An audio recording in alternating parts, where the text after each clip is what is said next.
Hello बच्चों। यहां लिखा है a ball is moving with velocity v hits the massive wall which is moving towards the ball with velocity u and elastic impact lasts for delta t time. Clear है? तो अब इसमें question में आपसे बार बार पूछा गया है elastic force, change in kinetic energy, clear, is increased और डिक्रीज्ड बाई, तो देखना पड़ेगा। तो हमको इसमें सबसे पहले डायग्राम बनाना है। ये वॉल है and that one is moving with velocity u। बहुत ध्यान से देखना, नहीं वॉल और बॉल की वेलोसिटी में कुछ गड़बड़ कर दीजिए। ये u है और जो पार्टिकल है मास m, इसकी वेलोसिटी दी गई है v। ये बिफोर कोलिजन है। अच्छा, आफ्टर कोलिजन जो मैसिव ऑब्जेक्ट होगा उसकी वेलोसिटी में कोई चेंज नहीं होगा। अच्छा, इस पार्टिकल की वेलोसिटी कुछ भी इस डायरेक्शन में v1 हो गई, ये कितनी होगी निकालने के लिए हम कोएफिशिएंट ऑफ रेस्टिट्यूशन का यूज कर लेते हैं। तो relative velocity after collision upon relative velocity before collision, और ये वैल्यू दी गई है 1। यहां से मिलेगा v1 minus U is equals to v plus U. तो v1 इज इक्वल्स टू हो जाएगा 2u प्लस v, मतलब 2 times the velocity of the wall minus its own velocity. Clear? अब अगर हम यहाँ पे मान लो अपने मन से कोई भी X axis Y axis choose कर लेते हैं, क्योंकि अगर हमको इंपल्सिव फोर्स चाहिए तो हमको मोमेंटम चाहिए होंगे इनिशियल और फाइनल। तो इनिशियल मोमेंटम आपको मिला एम वी आई कैप।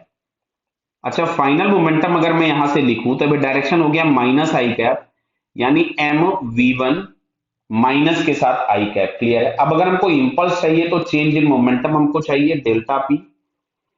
तो delta P is equals to, यहां से हम लोग लिख रहे हैं फाइनल माइनस इनिशियल मोमेंटम। तो फाइनल मोमेंटम के नाम पे मिल रहा था minus of M V one. अच्छा, वी वन की जगह था 2u plus V I cap minus initial momentum था एम वी आई कैप। तो इसमें से हम माइनस एम बाहर निकाल दें तो यहां से आपके पास मिलता है 2u plus V I cap बटा। क्लियर है ये? तो क्या मैं इसको यहां से लिख सकता था 2 टाइम्स एम बराबर में मैग्नीट्यूड लिख रहा हूं मैं, तो माइनस माइनस प्लस हो गया, चेंज इन मोमेंटम का मैग्नीट्यूड।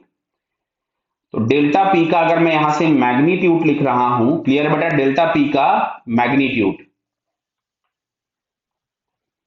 तो ये मिलेगा 2m, तो मैंने बाहर कर दिया, तो यहां से मिलेगा आपको u प्लस वी। अब अगर हमको f चाहिए था, f इंपल्स, तो f impulse is equals to हम लोग लिखेंगे delta p by delta t। तो डेल्टा p हमारे पास आ रहा है 2m into V plus U upon delta T. जरा चेक करते हैं ये दिया है क्या किसी ऑप्शन में। तो यहां से अगर हम लोग देखें तो m इंटू यू पहले वाले ऑप्शन में लिखा है, दूसरे वाले में लिखा है 2m u plus V upon delta T, मतलब इसका इस सेकंड वाला ऑप्शन एक करेक्ट हो गया। अब बोला गया है काइनेटिक एनर्जी इज इंक्रीज्ड और काइनेटिक एनर्जी रिमेन्स सेम। तो रिमेन्स तो सेम नहीं दिख रही, हमको दिख रहा है कि इसकी वेलोसिटी तो चेंज हो गई। तो काइनेटिक एनर्जी तो सेम नहीं रहने वाली है क्योंकि वेलोसिटी का मैग्नीट्यूड भी चेंज हो गया। तो अब जरा हम लोग देखते हैं काइनेटिक एनर्जी में चेंज। तो यहां से अगर हम लोग लिखें डेल्टा के ई, तो हम लोग लिखेंगे 1/2m वी फाइनल जो हम लोगों के पास था वो v1 square minus V square. Clear है? तो ये आ गया 1/2m। अच्छा, v1 इज इक्वल्स टू ये मिला था, तो इसका मैं स्क्वायर कर दूं तो 4u square plus V square plus 4uv minus of V square. तो इस वी स्क्वायर से वी स्क्वायर कैंसिल हो गया, 4u बाहर निकाल लेते हैं, m भी है भाई, m छूट गया। तो यहां से m/2 और 4u अगर हम बाहर निकाल लें तो यहां से बचेगा u प्लस वी, इससे ये हो गया 2।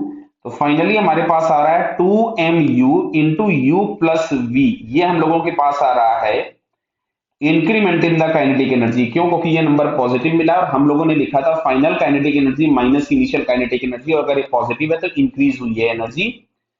तो 2mu, थर्ड वाले ऑप्शन में देखिए लिखा है 2mu और u प्लस वी, सही लिखा हुआ है। तो इसका बटा थर्ड वाला ऑप्शन भी करेक्ट हो गया। तो सेकंड और थर्ड ये दो ऑप्शंस इसके करेक्ट आ रहे हैं। क्लियर बेटा? Okay, all the best.